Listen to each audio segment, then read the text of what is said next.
त्यो किताबको पढाइले खाना पकाएर दिन्छ कि भाँडा सफा गरिदिन्छ? तपाईँसँग त म सक्दिनँ।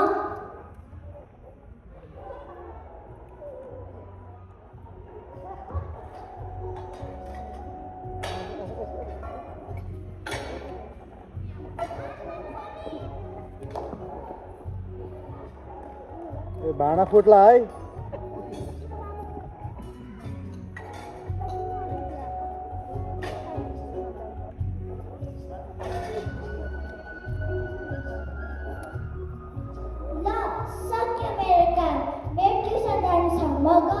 सिधै घर आउने त्यहाँ लखर लखर डुलेर बस्नु होइन।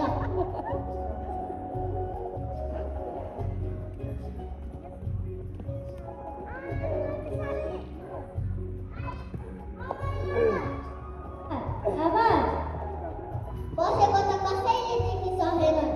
को आयो फेरि बेला नकुबेर? को हो आमा म हो। के आयो? केही उपहार ल्याइदिनु क्या हो? आमा तपाईँको नाममा चिठी आएको। ए हो, कहिले हो त हेरौँ। आमा म गएँ है। ए ल ल।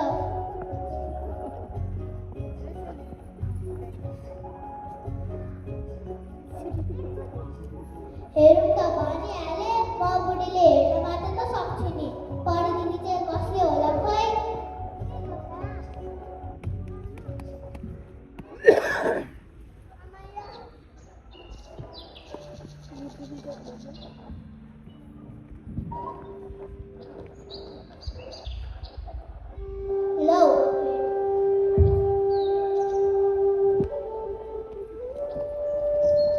लौ हेर्न पनि नसकिने पो भएछु।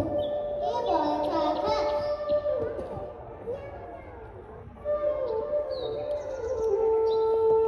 क्याको बारेमा हो कुन्नी? कसलाई भन्नु खोइ?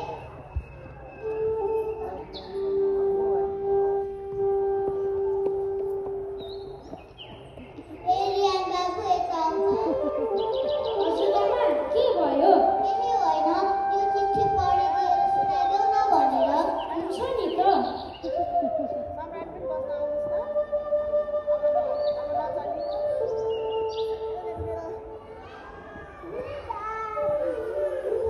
आमा मैले चस्मा ल्याउन बिर्सेछु।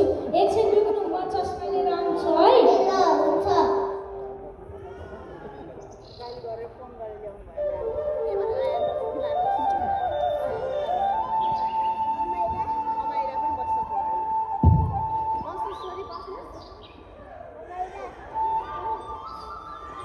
खोइ त चस्मा लिन गएको केटा अहिलेसम्म आउँदैन त।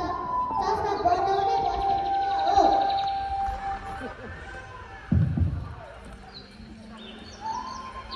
ए पृथक बाबु यता आउन।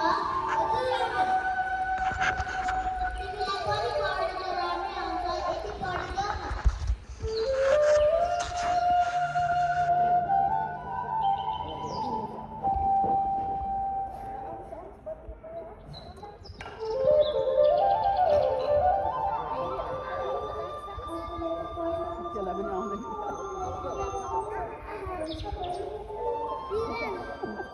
आमा मलाई कसैले बोलाए जस्तो छ, म गएँ।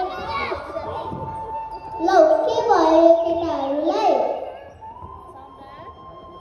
एउटा चस्माले त गएको फर्केर आएन। अर्को खोइ कसले बोलाएको भनेको हो कुन्नी, मैले त सुनिनँ। गयो यो पनि, कसलाई भन्नु खोइ? कुन्नी?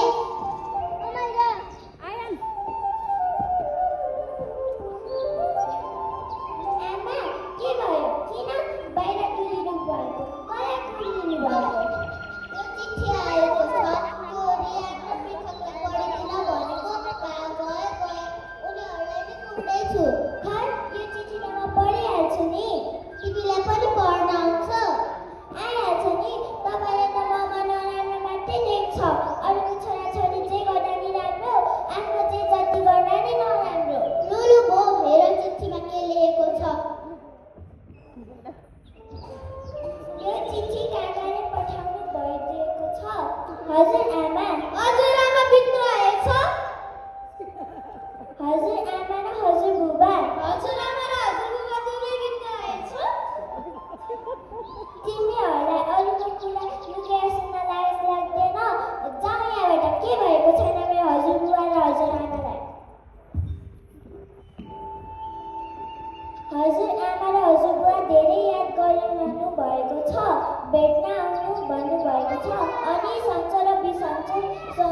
भएको छ।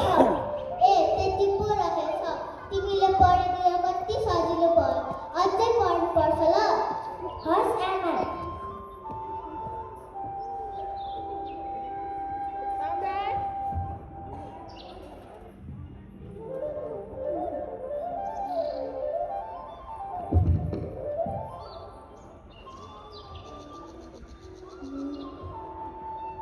नमस्ते, म एभिएना सिंह टङ्गोल कक्षा 3 मा अध्ययनरत छात्रा।